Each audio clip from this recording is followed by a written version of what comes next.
Hey everybody, today is day 19 of 31 ideas for hacking literacy, and today I'm going to talk about the problem that some students think reading is just for school. These are the students who maybe don't have an adult or a peer in their lives who read in front of them, and maybe they haven't had that throughout their whole life.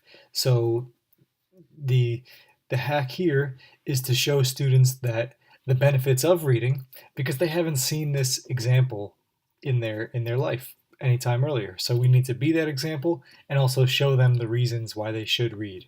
So um, what I like to do in the beginning of the year to make this apparent to students is to kind of bombard them with facts, statistics, and reasons why reading is not just important for their school, their academic life, but how it will help them in the future.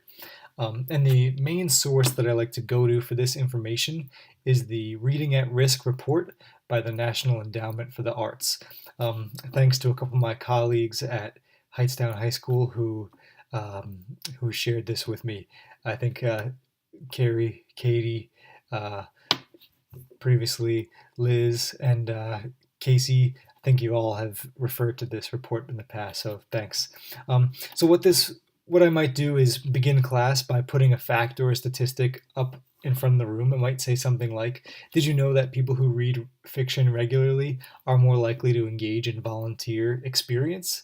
Um, Something kind of surprising like that, and then transition the kids right into reading.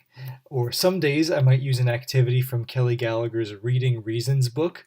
Kelly Gallagher gives Kelly Gallagher outlines a lot of good financial incentives for students to be good readers, and he does short activities, which I do with my students, to help them to see how reading better can actually help them to make more money in the future. That kind of helps students' ears to get their attention. Um, so that's the hack for today. Give students lots of concrete facts, statistics, and reasons why being a good reader and being a consistent reader is beneficial to them, not just in school, but after they leave their public schooling or their formal schooling in general. All right, so that's the hack for today. Um, just want to remind you, we're about 3 weeks away from the release of Hacking Literacy, 5 Ways to Turn Any Classroom into a Culture of Readers. And this is the book where I've expanded on these little daily hacks, and I've outlined 5 big ideas for helping students to love reading while also getting them to improve at reading. So I've interviewed six different educators about the best practices that they've found for building a culture of readers in their classroom or their school, and I've combined their ideas with my own experiences into this book.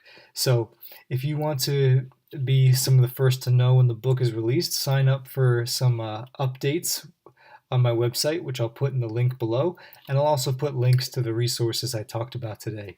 So thanks very much for watching. Please share this with another teacher if you find this valuable, and I will see you tomorrow.